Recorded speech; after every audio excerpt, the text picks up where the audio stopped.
Hello aspirant, welcome to my YouTube channel online learning with Riju. আজকে তোমাদের সঙ্গে আমি ডিসকাস করব আগামী যে ডাব্লিউবিপি এসআই তার কিভাবে প্রস্তুতি নেবে।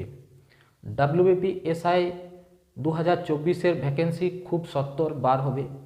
এই পরীক্ষাটি যে স্টেজের মধ্যে হয়, প্রথমে হয় প্রিলিমিনারি পরীক্ষা। প্রিলিমিনারি পরীক্ষায় টোটাল 100টা কোয়েশ্চেন থাকে এবং তোমার 200 মার্কসের হয়। তারপরে হয় মাঠের পর হয়, মাঠে বিভিন্ন মেজারমেন্ট আছে, দৌড় আছে, ঠিক আছে, 800 মিটারের দৌড় আছে, মাঠ আছে, তারপরে মেজারমেন্ট হবে, তোমাদের ম্যান পরীক্ষা হবে। মেন পরীক্ষাটা সম্পূর্ণভাবে ডেসক্রিপটিভ। মেন পরীক্ষা হয়ে যাওয়ার পর ইন্টারভিউ স্টেজ। তো এই স্টেজগুলো মূলত জানতে হবে যে এই স্টেজের মধ্যে যারা নতুন ক্যান্ডিডেট তাদের জন্য এই কথাটা বলছি। পুরনো ক্যান্ডিডেটরা তো অলরেডি জানো যে কীভাবে প্রস্তুতি, মানে কোন কোন স্টেজের মধ্যে দিয়ে এই রিক্রুটমেন্টটা হয়। এরপর যেগুলো ইন্টারভিউ স্টেজও আছে।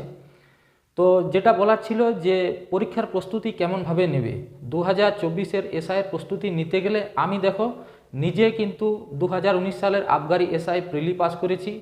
এছাড়াও আমি এই লাস্ট যে এসআইটা রিক্রুটমেন্ট হলো সেটারও আমি প্রিলি পাস করেছিলাম। আর তারও আগে একটা প্রিলি হয়েছিল, প্রথমবার যে এসআইটা বার হয়েছিল এই সরকারের আমলে, তো সেই প্রথম যে এসআইয়ের ভ্যাকেন্সিটা বার হয়েছিল সেটা তো আমি পাস করেছিলাম। টোটাল আমি 3টে এসআইয়ের পরীক্ষায় প্রিলিমিনারি পাস করেছিলাম। তো আমার কাছে কিছু অভিজ্ঞতা আছে। প্রিলিমিনারি পাস করার পর আমি যথারীতি মাঠে গিয়েছিলাম, কিন্তু মাঠ কমপ্লিট করতে পারিনি, মাঠ কোনোটাই আমার দ্বারা হয়নি।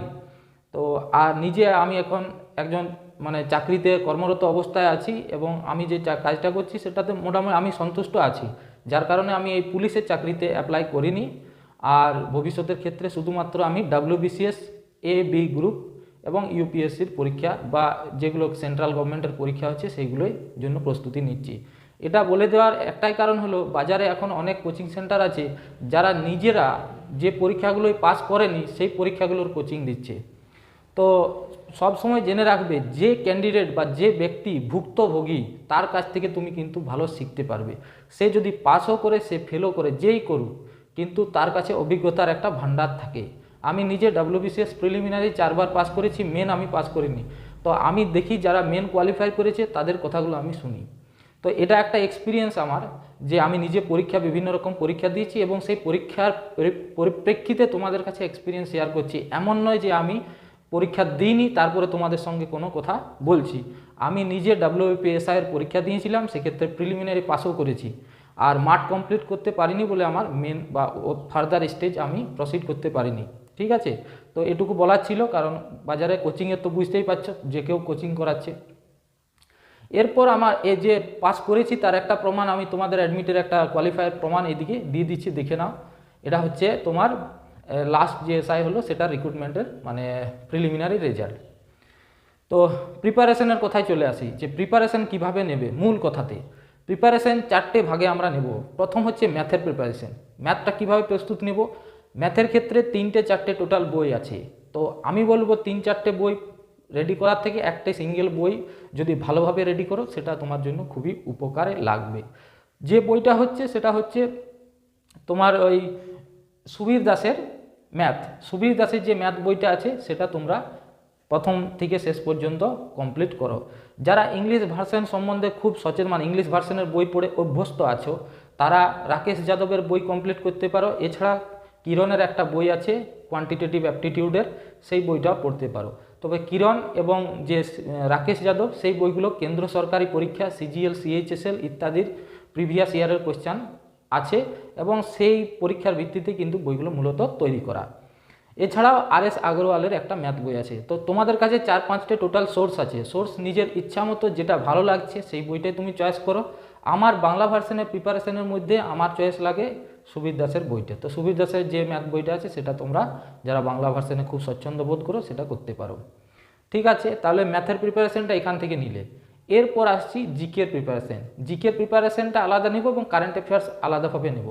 জিকের প্রিপারেশনটা কেমনভাবে নেব, জিকের ক্ষেত্রে যেটা আমাদেরকে খেয়াল রাখতে হবে, টপিক ওয়াইজ জিকে তার একটা যদি আমরা নোট খাতা তৈরি করতে পারি, নোট খাতা মানে একটা নোট খাতা থাকবে, সেখানে তোমার হয়তো একটা মানে প্রথম দিকটা হয়তো জিওগ্রাফি, হিস্ট্রি, এরকম পার্ট পার্ট করে তোমাদের নোটটা, এবং নোটের মধ্যে সেই কথাগুলোই থাকবে যেগুলো তুমি ভুলে যাও বা বেশি খেয়াল থাকে না, মনে থাকে না, যেগুলো বইয়ে অলরেডি লেখা আছে, সেই বইটা থেকে টুকে টুকে লিখলাম, এটা কোনো নোট হলো না। নোট মানে হচ্ছে তোমার নিজের স্পেসিফিক কোনো কাজে লাগবে, সেরকম সব জিনিস নোটের মধ্যে লিখতে হবে এমন কোনো মানে নেই। ধরো আমি পলিটির কোনো নোট পড়ছি, পলিটি পড়ছি, তো ফার্স্ট আমার প্রেফারেন্স হবে টেক্সট বই।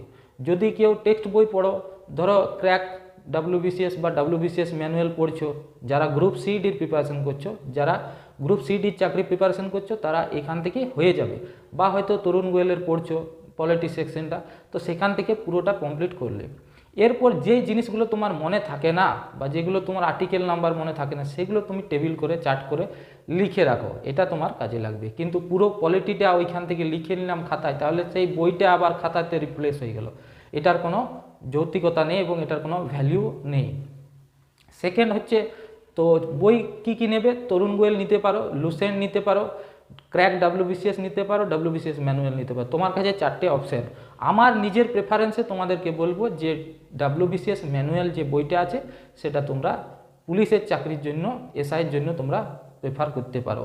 আর যাদের আরও একটি জানার ইচ্ছা আছে তারা সাবজেক্ট স্পেসিফিক বই পড়তে পারো। সাবজেক্ট স্পেসিফিক বই আমি লিস্ট পরের ক্ষেত্রে দিয়ে দেবো। তো এটা হয়ে গেলো জিকে। এরপর আমরা কারেন্ট অ্যাফেয়ার্স কোথা থেকে পড়বো? কারেন্ট অ্যাফেয়ার্সের মান্থলি যে ম্যাগাজিন আছে বাজারে পাওয়া যায়, পেশা প্রবেশ আছে, তাছাড়াও আরও অনেক আছে, সাফল্য আছে।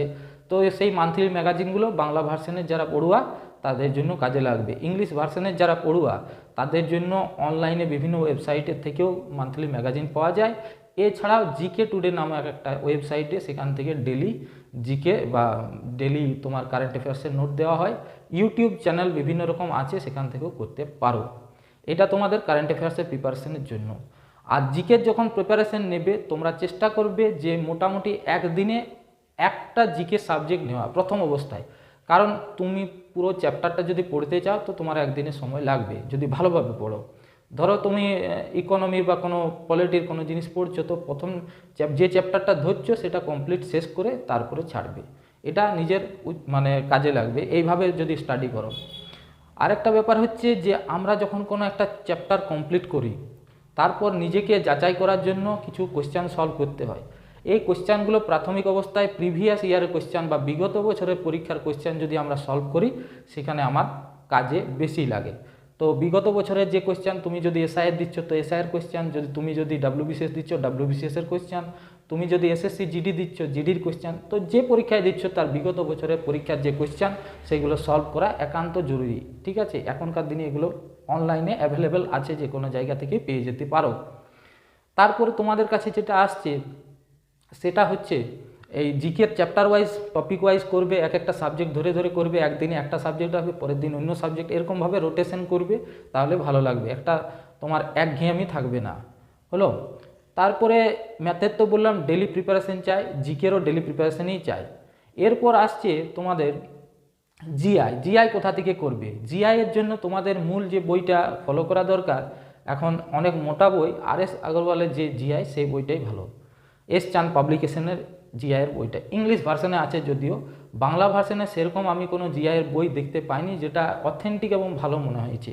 এছাড়া আমি দেখেছি যে বইগুলো জিআইয়ের আছে, বিশেষ করে আমি ছায়া পাবলিকেশনের একটা বই দেখেছি, মোটামুটি ঠিক আছে। তো করতে পারো, যারা বাংলা ভার্সনের আছো পড়তে পারো ছায়া পাবলিকেশনের যেটা, সেখানে জিআইয়ের একটা বই আছে। এই সামনে দেখো তোমাদের ফ্লিপকার্ট থেকে পেয়ে যাবে, ফ্লিপকার্টে অর্ডার করলে এটা পেয়ে যাবে। তো আমার বেস্ট চয়েস হচ্ছে RS আগরওয়াল। ঠিক আছে, তো এটা RS আগরওয়াল হয়ে গেল। আমি এভাবেই প্রস্তুতি নিয়েছিলাম, RS আগরওয়াল। তার সাথে তো আমি যে বইটা ফলো করতাম যে প্র্যাকটিস সেট তোমার দরকার। প্র্যাকটিস সেট দেখো, প্র্যাকটিস সেট বাজারে অনেক রকম আছে। যদি বাংলা ভার্সনেরও প্র্যাকটিস সেট অনেক রকম আছে, তোমাদের ফ্লিপকার্টে লিঙ্ক দিয়ে দিচ্ছি যে প্র্যাকটিস সেটগুলো আছে। আমি যে বই প্র্যাকটিস করতাম সেটা হচ্ছে OP ভার্মার একটা প্র্যাকটিস সেট আছে। এছাড়াও 14,000 জিকের একটা প্র্যাকটিস সেটও আছে। 14,000 জিকে যেটা মানে 14,000 জিকের একটা ব্ল্যাক কালারের একটা বই আছে, সেটা সম্ভবত কিছু পান্ডে এরকম কিছু একটা, মনোহর পান্ডের বইটা। ঠিক আছে, মনোহর পান্ডের MCQ বই। লুসেন্টের এমসিকিউ বই আছে, লুসেন্টের বইয়ের কোশ্চানগুলো যদিও অনেক পুরনো পুরনো আছে, নতুন কোশ্চান খুব একটা অ্যাড হয়নি, কিন্তু 14,000 জিকের যে কোশ্চান সেগুলো কিন্তু ভালো আছে। অ্যান্সারগুলো তোমরা একবার নিজেরা রিচেক করে তবেই কিন্তু ঠিক করবে, কারণ অ্যান্সার মনোহর পান্ডের বইতে অনেকটা কারেকশন করেছে, ভুল আছে। তা প্র্যাকটিস সেট তোমাকে রেগুলার কিন্তু করতে হবে। আমার চ্যানেলে প্র্যাকটিস সেট অলরেডি আমি কিছুগুলো দিয়েছি, তো ফার্দার হয়তো তোমাদের জন্য আরও প্র্যাকটিস সেট আসবে। তো এসআইএ প্রিপারেশনের জন্য আরেকটা মূল কথা যেটা আসলে দরকার, যেটা আমি করিনি, সেটা হচ্ছে ফিজিক্যাল প্রিপারেশন বা শারীরিক প্রস্তুতি। শারীরিক প্রস্তুতির জন্য কি করতে হবে, যাদের শরীরটা একটু মোটা আছে, যারা একটু শরীরে মানে মেদ আছে, তাদের জন্য বলবো বডির স্ট্রাকচারটা গঠন করার জন্য প্রথমেই তো তুমি 800 মিটার খুব ভালোভাবে দৌড়তে পারবে না, তার জন্য একটা বডি স্ট্রাকচার দরকার হয়। সেই বডি স্ট্রাকচার পাওয়ার জন্য এখন থেকে কিছু কিছু হালকা হালকা জগিং বা ইত্যাদি দৌড়ের মধ্যে থাকো, নিজের বডি ওয়েটটা একটু কমাও, তাতে তোমার নিজের কাজে লাগবে। শেষ সময়ে তাড়াহুড়ো করে প্রস্তুতির জন্য চাপ নেওয়ার কোনো দরকার নেই। যারা হাইট নির্দিষ্ট আছো, যে হাইটটা দরকার হয় পুলিশের চাকরির ক্ষেত্রে, সেই হাইটটা যদি আছে তো আমি বলবো, এবং শরীরের যদি মেদ আছে অনেক বেশি মোটাসোটা, সেক্ষেত্রে প্রস্তুতি আগের থেকে নেওয়াই যুক্তিযুক্ত। কারণ প্রিলিমিনারিতে তুমি পাস করলে মেনের ক্ষেত্রে তোমার এই মাঠে যদি বাদ পড়ে যাও অনেক কষ্ট লাগে। যাদের লক্ষ্যই আছে পুলিশ চাকরি করা তারা হয়তো আমার কথাটা বুঝতে পারছো। এরপর যে প্রিপারেশনের জন্য আরেকটা মাথায় যেটা রাখতে হবে সেটা হচ্ছে নিজেকে মোটিভেট রাখতে হবে।